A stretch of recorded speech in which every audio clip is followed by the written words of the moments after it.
for this particular series, so we have one every academic year. Last year, we talked about art and business for those that participated and came to see that. And this year, again, we're talking about tech and how art and tech relate to each other. So we're focusing on how evolving technology influences and integrates with the art market.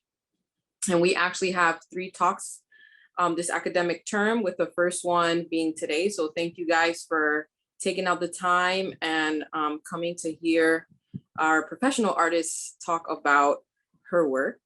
A few things. So this one being the first, but the second Art and Tech Bridging the Gap will happen on January 25th. It's at 6 p.m. You guys will get tons of emails and you'll see flyers all over the place. I'm constantly blasting emails. I should probably have introduced myself first. So for those that don't know me, my name is Candy Lopez Moreno. I am the associate professor in the art and design program and also the program director for the art and design. Okay, so our first one being January 25th, our second one being January 25th, and it's with Aji Archer, who's actually a type designer and also a graphic designer, and he's based off of Trinidad. And then our third and final Art and Tech Bridging the Gap talk will be March 8th, and that will be with Ivana Tao.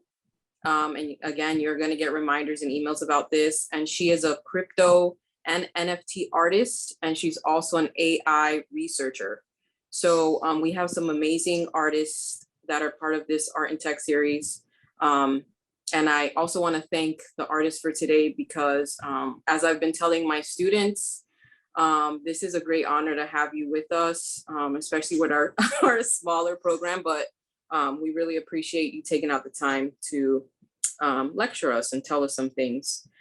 Some things that are coming up, we have the small press fair that's happening on Saturday. If you are around Fort Lauderdale, or if you want to come and look at some art, possibly purchase some art, maybe, I don't know, silk screen print. We're gonna have that from 10 to 5 in Fat Village. I'll put a link up.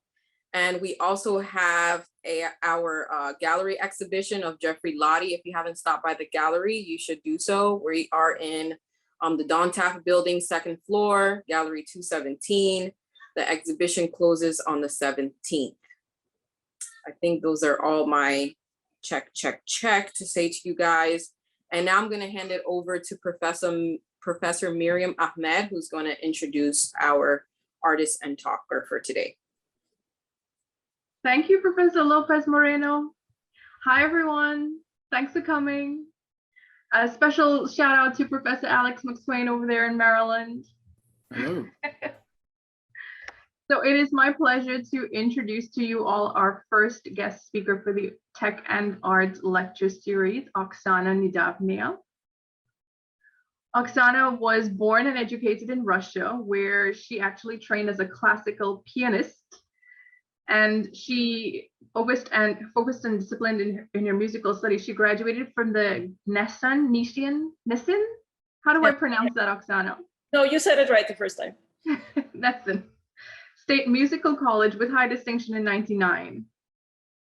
But while she was studying music, she was filling sketchbooks with medieval princesses and Disney heroines and embroidery designs. And she knew that a life in visual arts was her true calling. So pursuing that path seemed distant and fairy tale-like at the time, but she made a promise to herself to follow her heart. And she moved to California, where that dream of pursuing visual arts became a world closer. She earned a bachelor's degree in 2006 from California State University, Long Beach, and she honed and perfected her craft there in that program.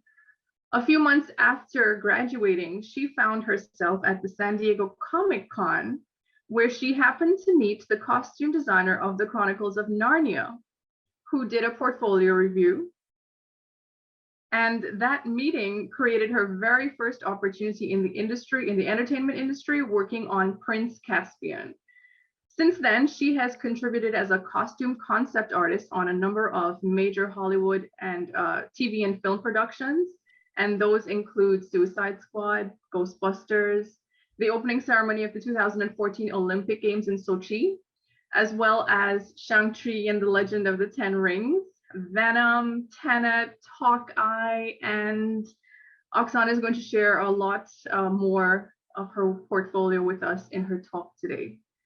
So she is, in her personal work as a costume concept artist, she is drawn to color, elegance, sensuality, and the female form. And she's currently based in LA, which is why she's zooming in to join us today in Fort Lauderdale. So thank you so much, Oksana, for joining us. Thank you. Welcome. Thank you for having me. Okay, so should we start with the slideshow of some of my work?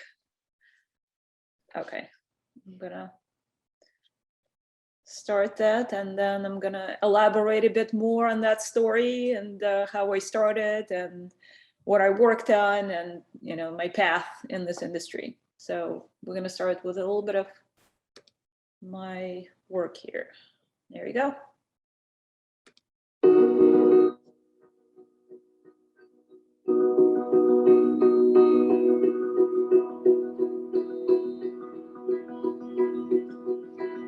Are you sharing your screen?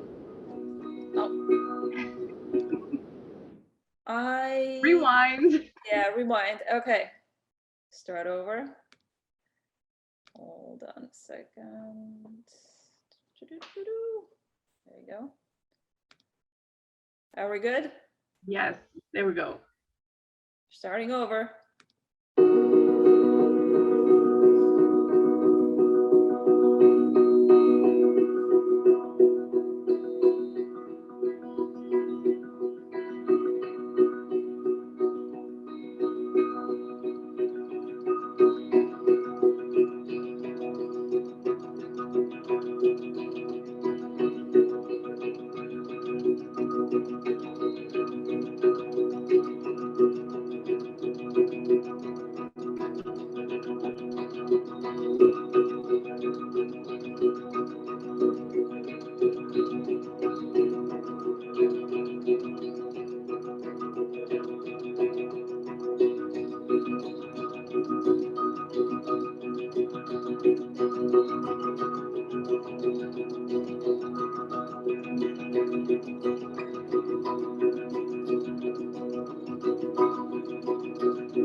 There you go.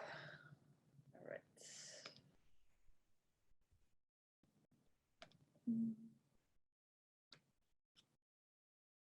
That was awesome.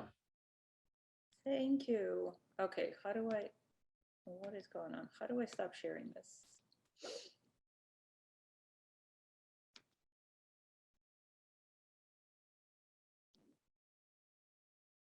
Am I still sharing my screen?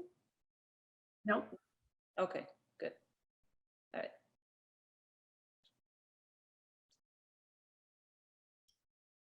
Okay. So, can you guys hear me okay? Yeah, I'm gonna talk a bit how well, we kind of touched upon, how I started in this industry. I'm gonna elaborate a bit more. I'm gonna talk about what I do, what I recently worked on, and then we're gonna open it up for a Q&A and make it more of an informal presentation. So as Miriam mentioned, I moved here in 1999, and I thought I wanted to be a fashion designer. So I started taking all these fashion design courses at the community college, the Santa Monica Community College.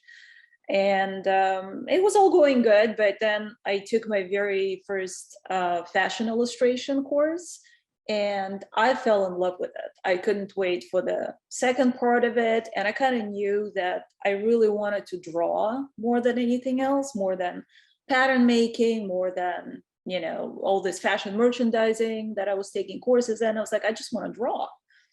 So I was like, okay, well, what do I do with this?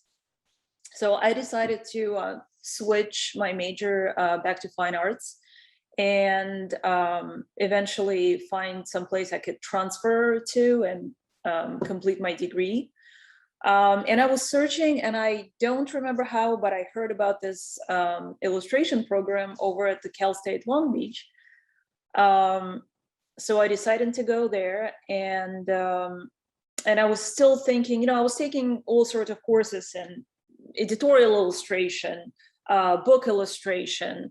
And I really wanted still, I really wanted to draw people in clothes. I was really interested in visual storytelling through what a character wears.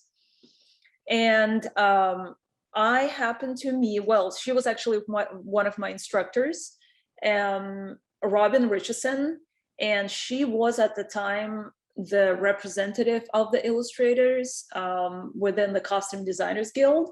So from her, I found out for the first time that, first of all, there was such a position as costume illustrator, which is different from costume designer, because I think the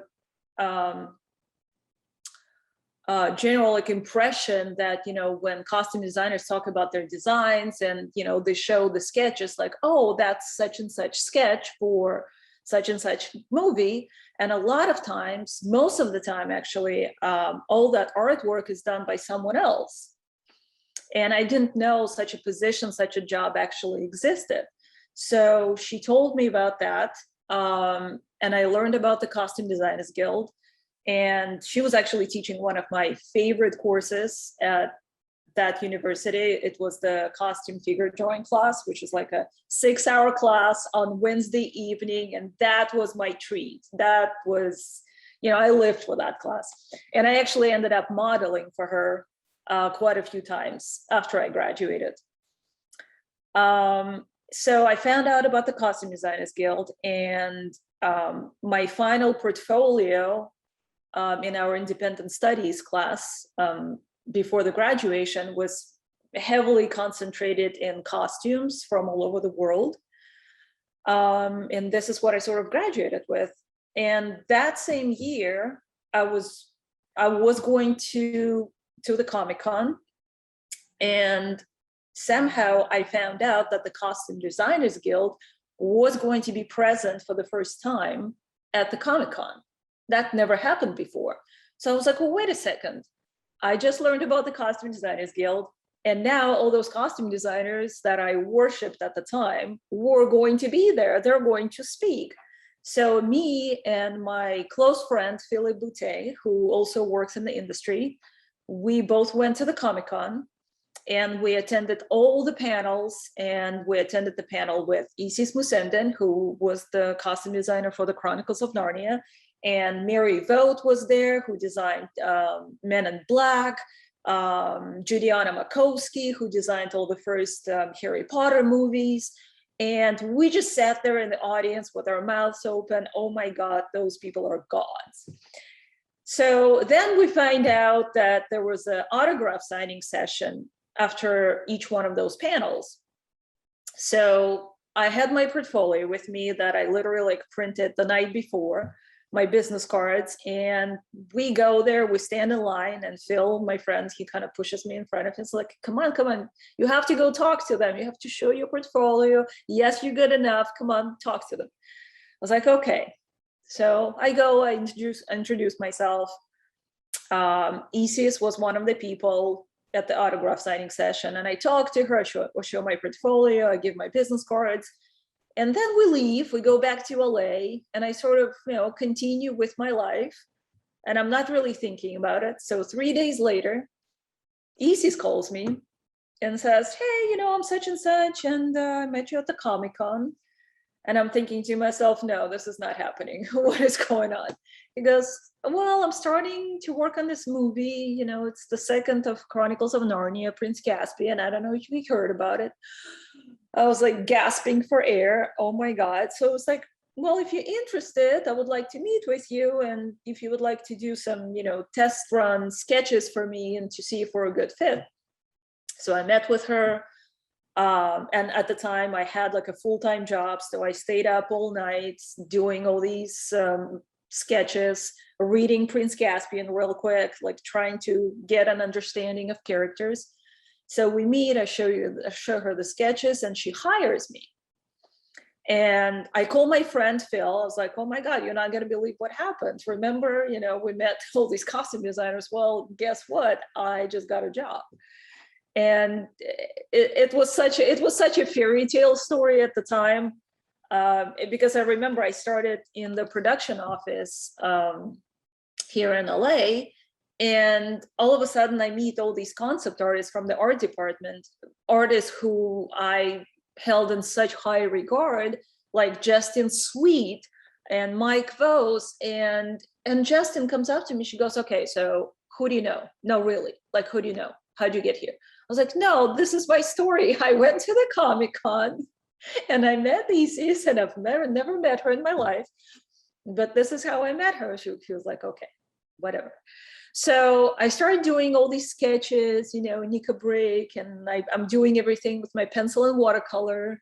And for the longest time, this is what I was known for, you know, pencil and watercolor girl.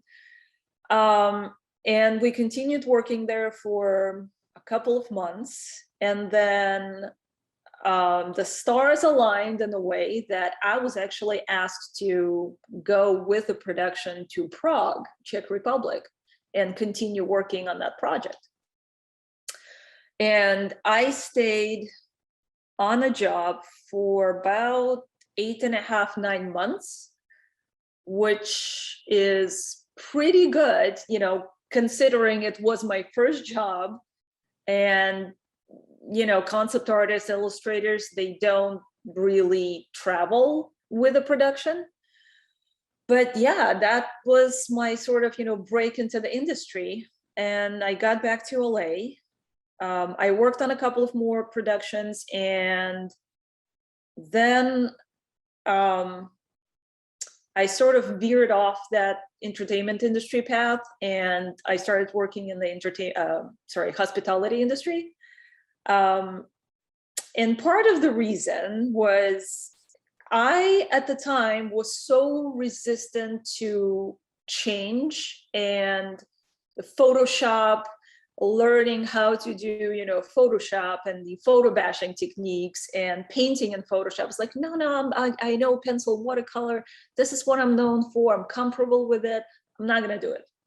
Okay, so I had my full-time job, and I was doing projects on the side, the projects that I could actually use all those skills on.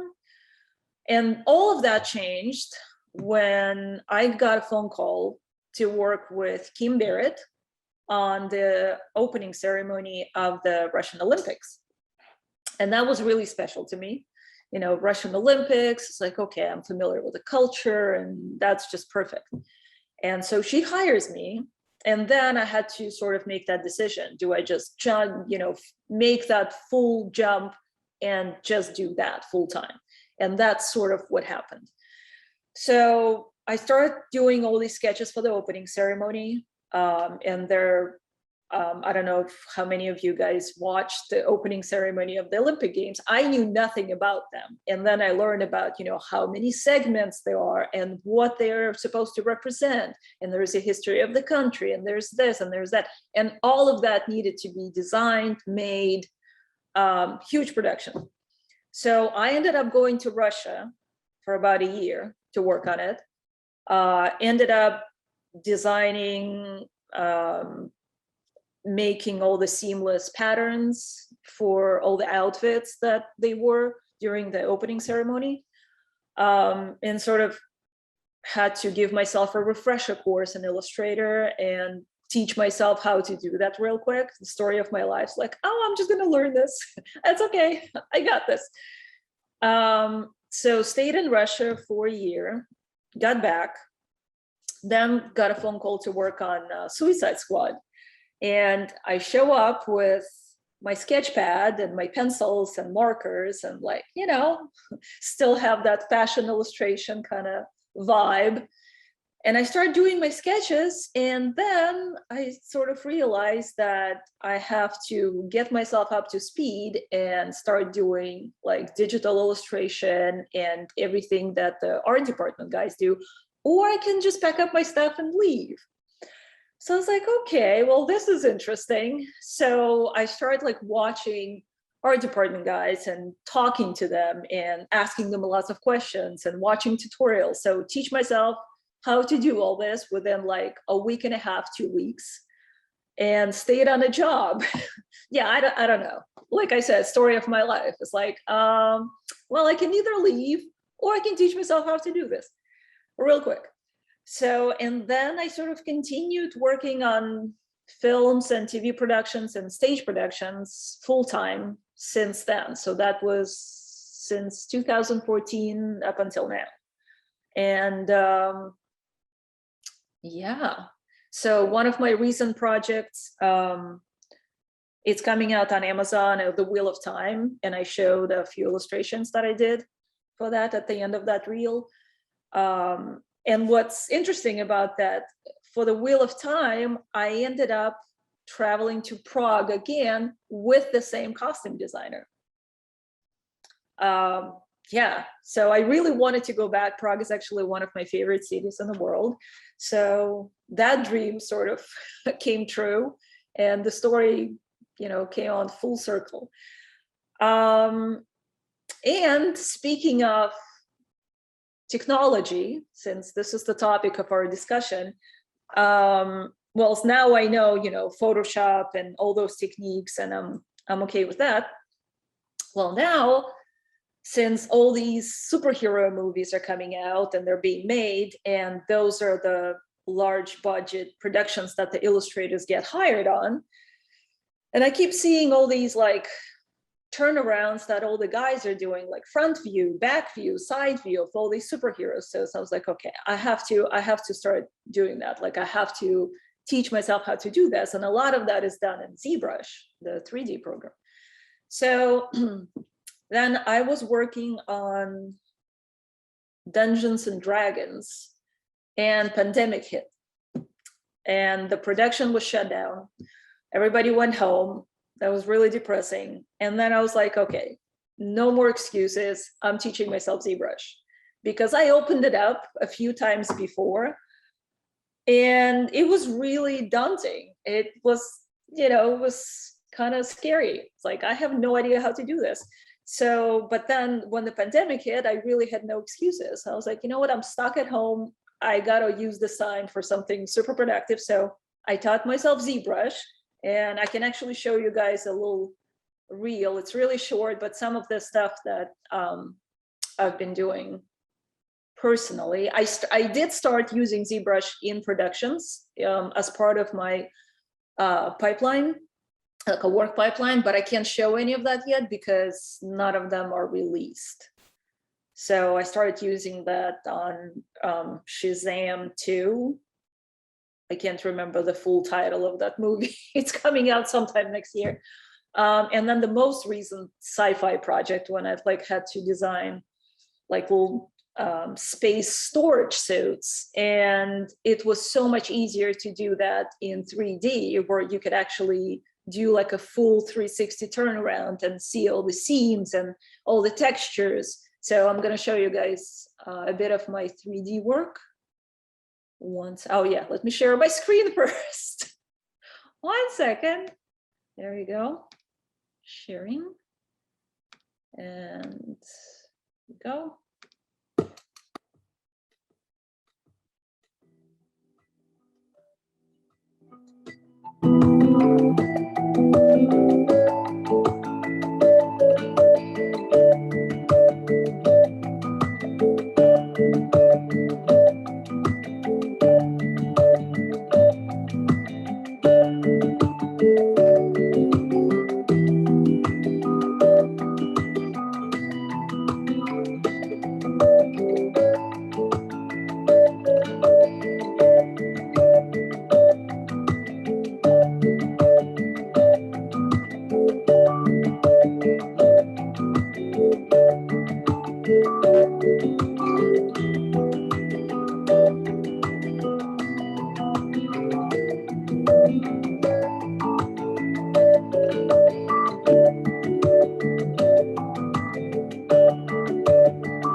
There you go.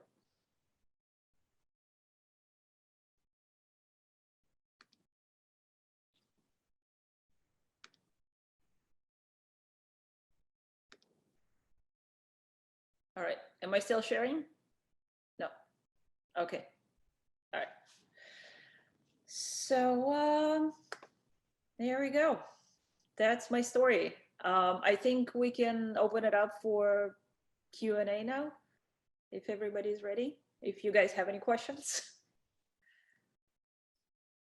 Yeah, absolutely. So what we can do is, if students in the room and anyone in the audience, if you have questions, you can go ahead and just ask.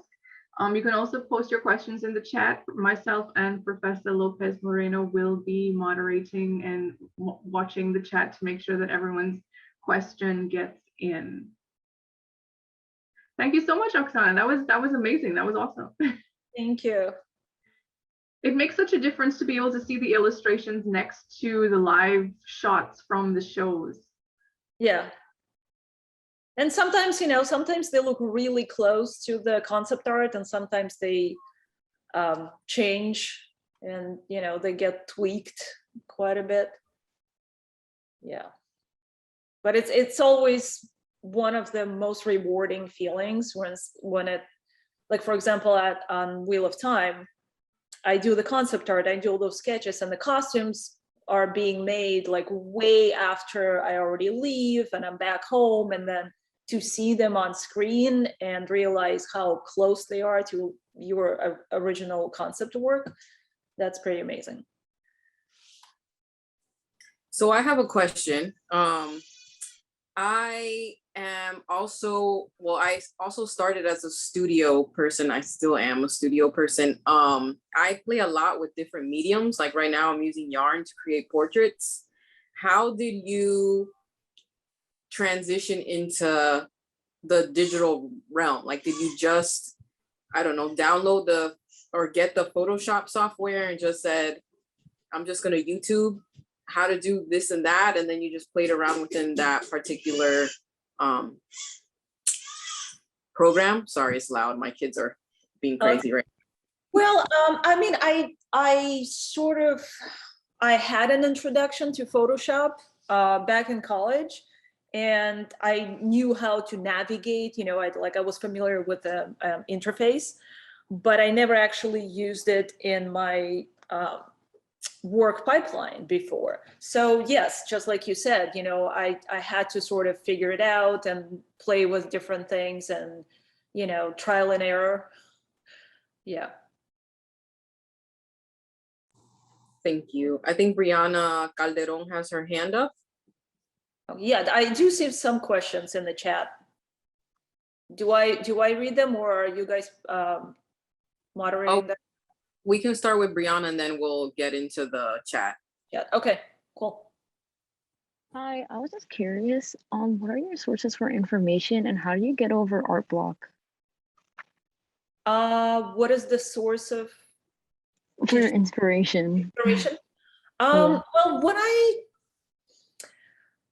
are you talking about working in film specifically? Because it's very different if you work on a job and working like on your personal projects. Because if you work on a job, usually when you come on a project, there is some sort of research that's either in the process or already being made by the costume designer and her team. So they give me a direction, they give me like a general idea. So it's never, I mean, it is a blank canvas for me per se, but it's not a blank canvas mentally. So I am given the information, you know, from the script, oh, this is what this character is about, this is the scene, and this is the artistic direction that we're thinking. And I am given, you know, references, like reference images. And when it comes to my personal work, it's a very good question about the, did you say that mental block or artistic block? You know, I used to get that a lot because I had so many ideas at the same time. I would have hard time making decision on what to start on. I was like, well, do I do this or do I do that? And now I'm just sort of I'm starting working on something the second the idea comes to me. And especially like in my 3D stuff that I've been working on, it's like, oh, it would be nice to work on this character. And I start my research. I start looking images up like Pinterest, Google, some other, search engines, art history books, how other artists interpreted maybe the same character. So I sort of like dive right in, because I tend to spend a lot of times in the mental stage of it. Well, how do I do this? And I found out that the faster I start, the answers are coming to you like during the process of making it, if that makes sense. Yeah. I hope I answered your question. Okay, so there's a You question. did, thank you. There's a question in the chat from Miranda, and she wants to know what has been your most rewarding design to date. And she clarifies in terms of soul rather than financially. So what's been your most rewarding design or project that you've worked on? And if you can show the picture, that would be great too. Yeah. Well, again, if we're talking about like the film, I really enjoyed working on the Wheel of Time. And, speaking of soul, like I said, I really wanted to go back to that city and to work with such an incredible crew of people. Because like right now, I've been pretty much stuck at home for the past 2 years. And it's just me and my computer and my Cintiq, here we are, we're working. And then when I was in Prague, I was exposed to like the costume making workshop, to all the fabrics, and to the leather workshop, and to all these incredible like leather working techniques. And we all like sort of work together, and we brainstorm together what would work and what wouldn't work for that particular scene or that character. So it was very much like collaborative process, and I kind of missed that. And I'm really looking forward to seeing the show. I hope it's good. So yeah, that was one of my favorites. And of course, I loved working on the very first one. It was very special, the Chronicles of Narnia. Yeah, because I didn't think it was possible. I didn't think I was just, going to all of a sudden work in film and do all that kind of stuff. And then to see my illustrations and like companion books that came out, that was really special. Okay, I have the next question. Question from Christian Gonzalez is, what 3D software did you use for the last design you showed us? I know you mentioned it. The samurai helmet, was that the one? It was the one where all of the figures were turning. Oh, that was ZBrush rendered in KeyShot, but sculpted in ZBrush, sculpted and painted. It's polypaint in ZBrush and rendered in KeyShot. And how long did it take you to finish one of your 3D portraits? It really depends, because with every one of those projects, I'm still learning. Like I'm learning different techniques and most efficient ways of how to do something. But for example, if I can show one more thing, I just rendered another version of it. Like I did this.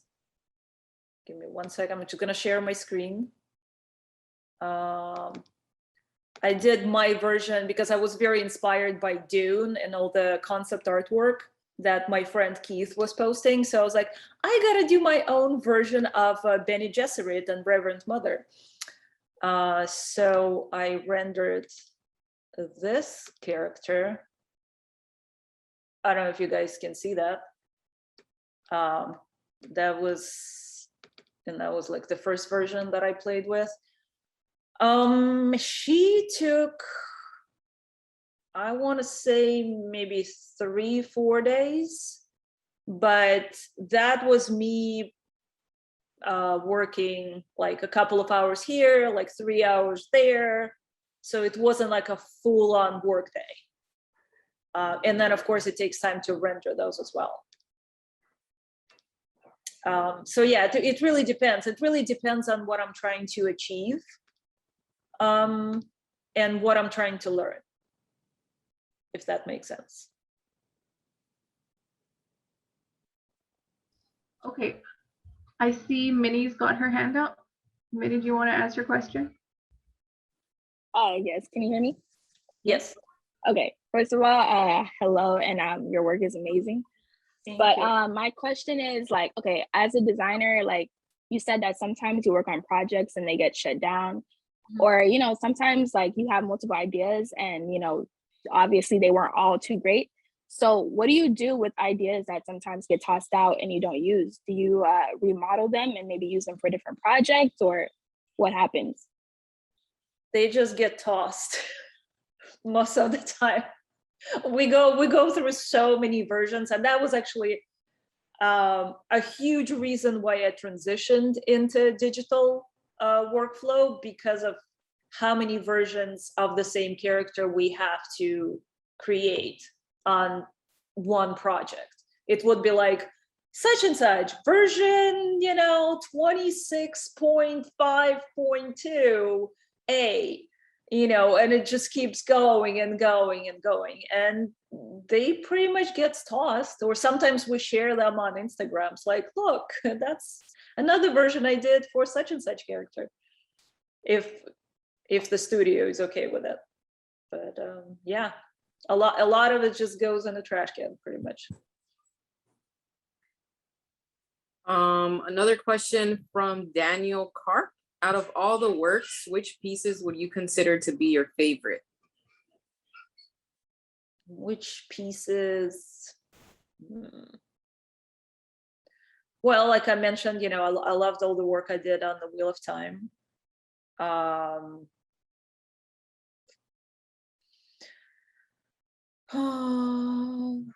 me think. I don't know. They're also different, and also it really depends on the designer I'm working with, and sometimes it's maybe not the most exciting costume in the world, but that work relationship is really special. Like, for example, I loved working with Jeffrey Kurland on Tenet, and I showed some of those illustrations. And that was such a fun project for me. Even though, they're not sci-fi, they're not fantasy, they're contemporary suits, but he's such a pleasure to work with. So yeah, I don't know if I answered that, but there we go. I've got a question. I would like to jump in with one of my questions. Could you talk a little bit about the gender balance in the costume concept art fields? Are there a lot of females, a lot of males? Does it swing one way? It does swing one way, yes. Most of us are guys. Well, most of us that didn't. Anyways, it's I would say it's dominated by male concept artists. Okay, how does that impact your work or the experience that you have?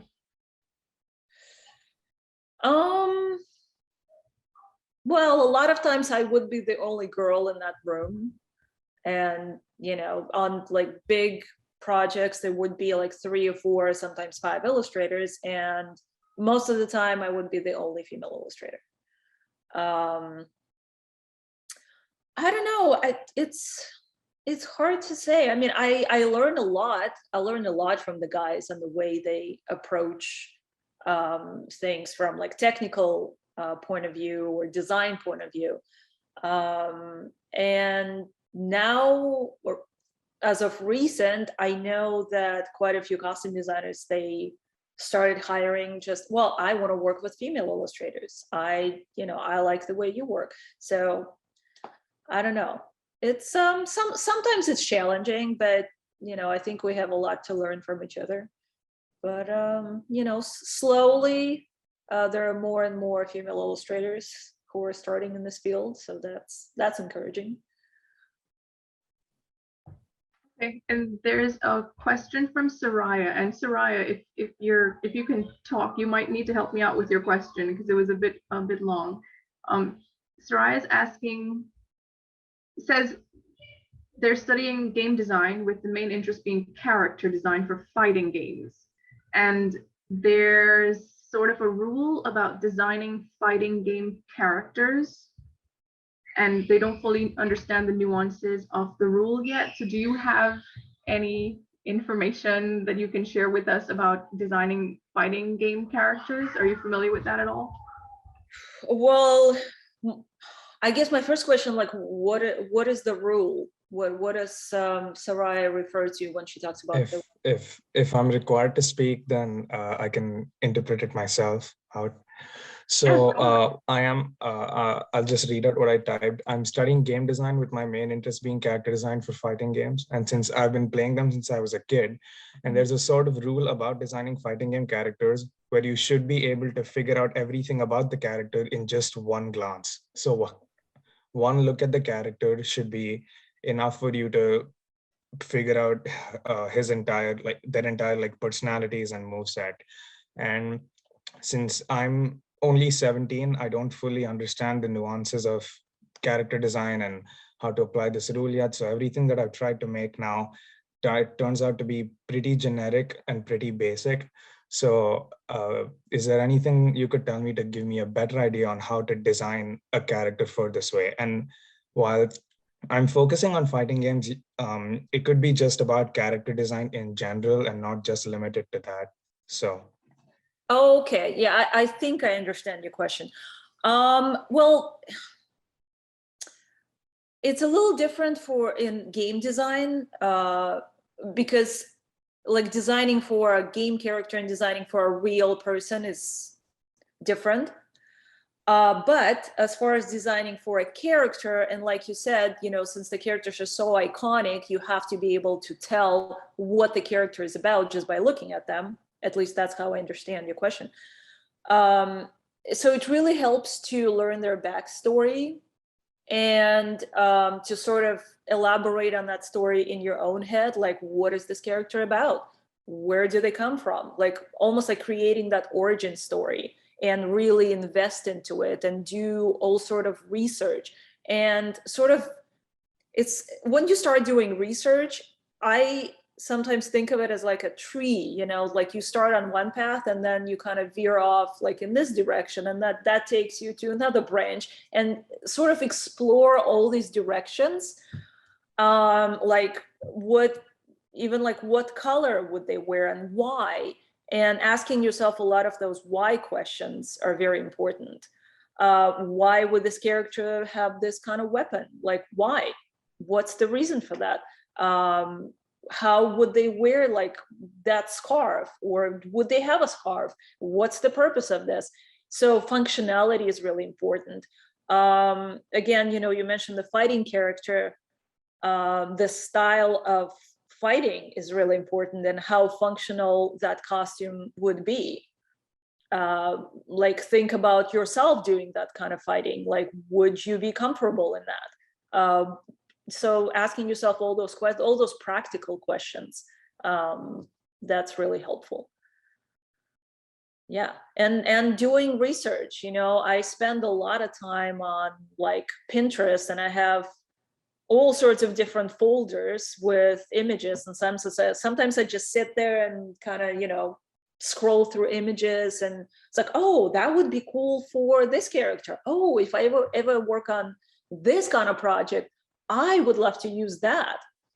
So I have tons and tons of that visual information. So building your visual library is really important because you can't really create out of nothing. I know only very few people who can come up with stuff just purely out of their imagination.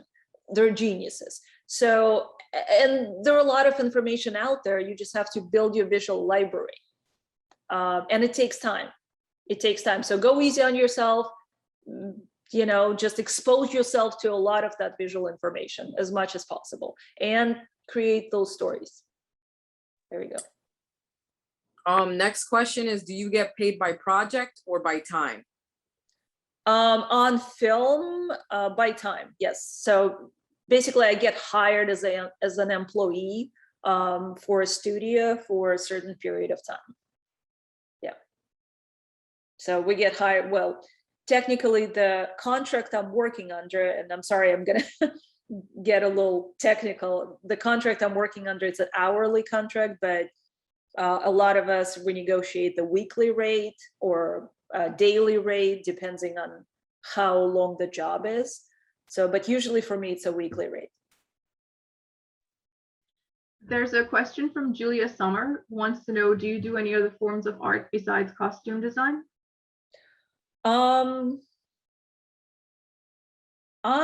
At some point, I really was interested in textile design. And I actually do have a few textile designs on Spoonflower. I sell them, but I don't really have time to do this anymore since I'm so heavily invested in 3D right now, and I'm sort of obsessed with it. But yeah, but I would say the latest one is 3D, and I want to continue learning, and I want to learn, like, my next goal is substance painter, substance designer, and marvelous designer. So we'll see how that goes. JC Tabaris, I saw that you had a question in the chat and you also have your hand raised. So if you want to ask your questions. Yeah, I do. I just want to ask, of all the projects that you've been working on, which one would you consider to be the most difficult to make, and why? Difficult to make. Let me think. I don't know. They all have different kind of challenges. I don't know. I can't really answer that question. Maybe Aquaman. Because there was, I think the director wanted to, like, particular look, and then the costume designer wanted a different kind of look. So there was a little bit of clash going on, but it didn't really affect me as much as an artist. So I don't know. I mean, but you know, there are different kind of challenges. Yeah, I guess that makes sense. Yeah, and sometimes I leave the jobs. You know, I think I left 2 projects when I didn't feel like I was a good fit between me and designer. Yeah. That does happen. So not to waste anybody's time, I just made those decisions, and I'm not regretting them. That's good. I just thought that there are also those types of challenges. I thought that maybe there might be that sometimes we just need to be prepared for them.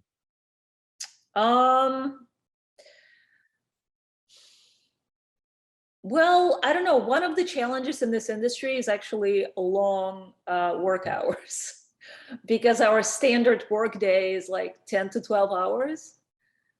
So that gets a bit challenging, even physically, you know, just to sit in front of your monitor and just, you know, produce work, you know, for 10, 11 hours a day. That gets really tiring. And especially if you go like from one project to another, sometimes you get exhausted. So yeah, you need breaks in between.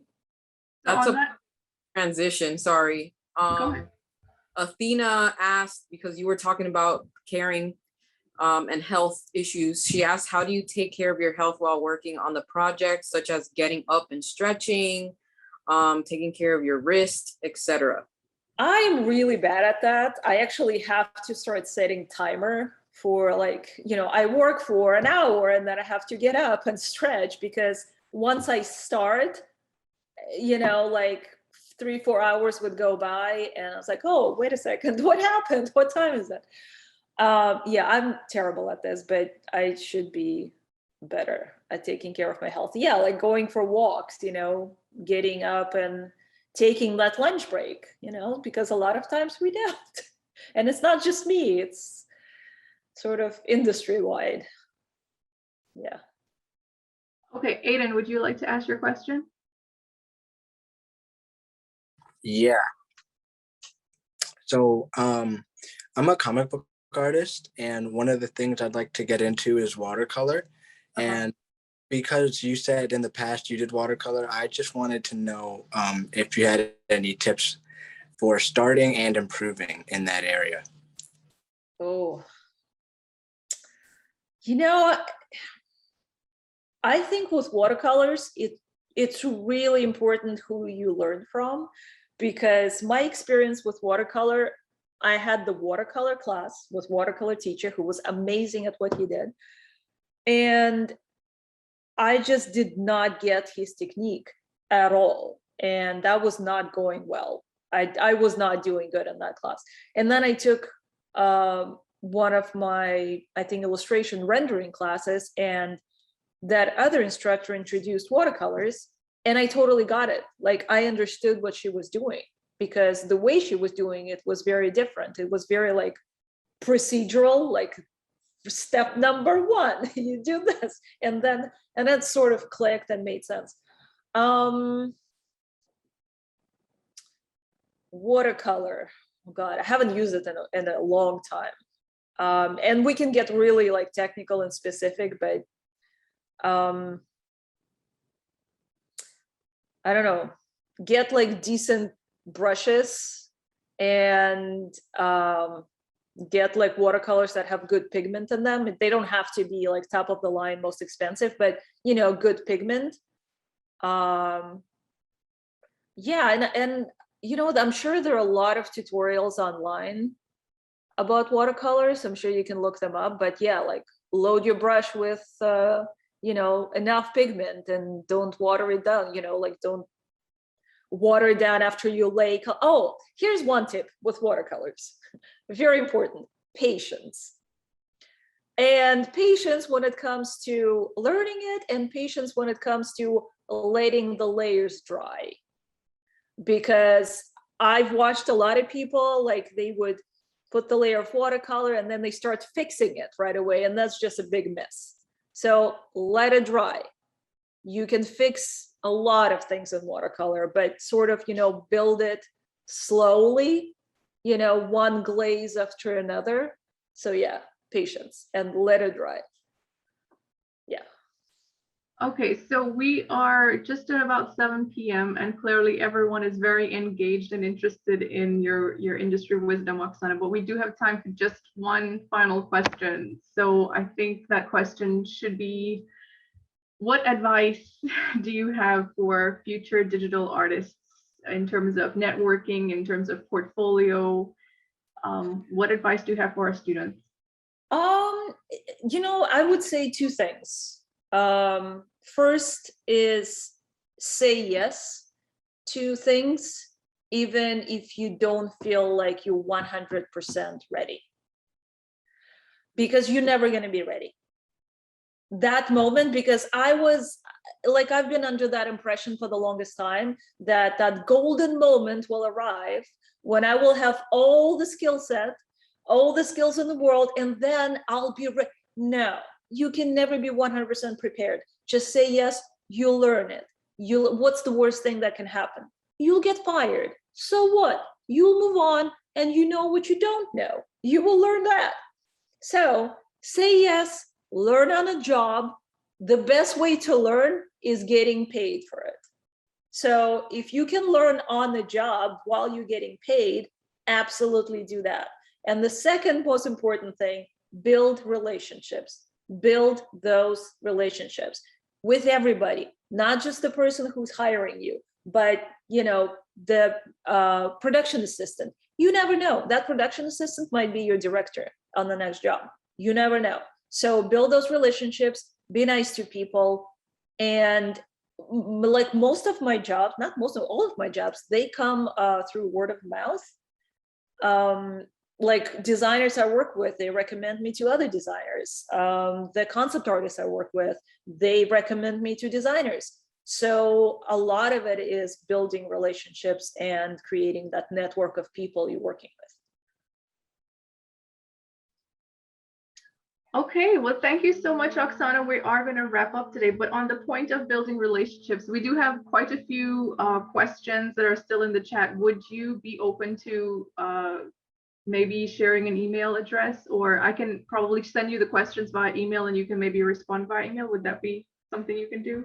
Yeah, send me an email and I'll do my best.